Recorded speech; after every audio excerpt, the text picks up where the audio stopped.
Everything was peaceful, everything was fine. I was in the garden, it was the month of August. I hear something making noise. I look and see something flying. It was about this size. I don't understand what it is. The neighbor says, "Grandmother Raya, don't go out in the garden. I'm asking you not to." And I say, "That's not near us, that's in Novoskovsk. Maybe it won't even come to us." Previously, 77-year-old Raisa Isikova hoped that the war would never come to her hometown of Shyrokyne, near Mariupol. When soldiers arrived in the village, she had difficulty understanding who they were and which side they were fighting on.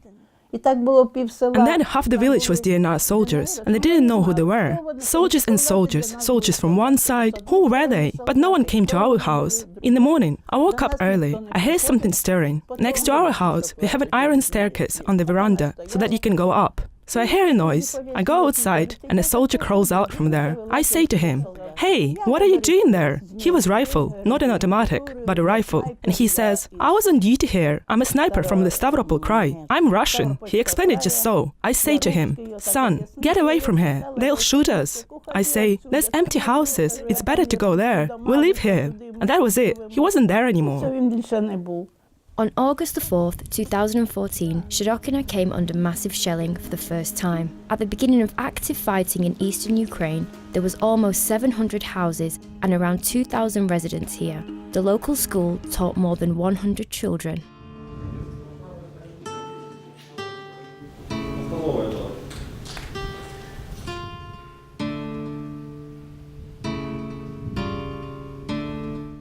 It quickly became clear that staying in the village was extremely dangerous. In February 2015, the majority of Shyrokyne residents were forced to evacuate due to street fighting. They couldn't imagine that they would never return because the village was on the contact line.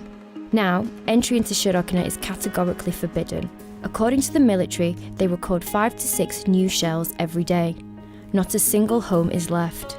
We were able to enter Shyrokyne only with an escort from the Ukrainian military. The last 19 residents were evacuated from the village in the summer of 2015. Raisa Isikova and her 82-year-old sister Anna were among them. They didn't have any wounds, but the pensioners survived 2 concussions. Once, during shelling, a shockwave threw Anna straight into the middle of the yard. Her legs were paralysed from the shock. Now she can't walk.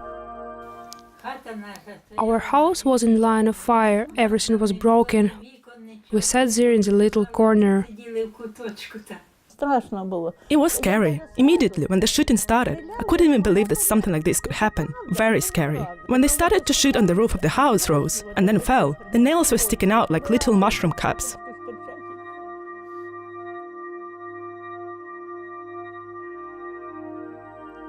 When we left, the village was already gone.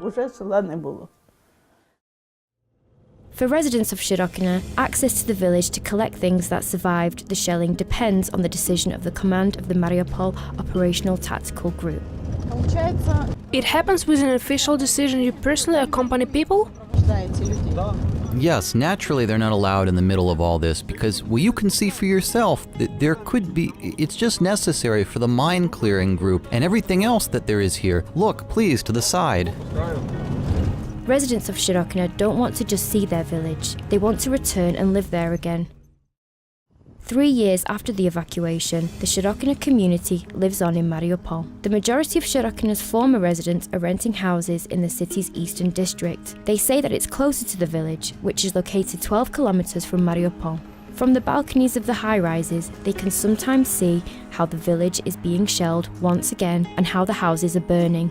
The Mariupol Social Services Centre, which is responsible for families in crisis situations, says that around 1,000 former residents from Shyrokyne are registered in the city, and their community is significantly different from other immigrants. If the others have hope that they will return, then of course the residents from Shyrokyne do too. But they've already all begun to realize that hope is very illusory. The biggest priority for all of them is either to return to their hometown of Shyrokyne or receive compensation for the property they lost and for the real estate they lost. Well, actually, for everything they lost. Is it possible that people will receive their compensation? Well, no, there isn't such a possibility, of course. There's no mechanism for assessing the damages, but this question doesn't just concern residents from Shyrokyne. It is a general concern of all people who today require an assessment procedure for these damages and for compensating all these people for what they lost. After talking to some of the former residents of Shyrokyne, it became clear that compensation, which no one has proposed as of yet, primarily appeals to young families. Elderly people only dream of one thing: returning home. I really want to go home and see what's there. I want to go home and die on my own land. I don't want anything more. Some couldn't survive the anguish after the evacuation. 77 Shyrokyne residents have already died of heart attacks and strokes. For them, Shyrokyne is lost forever.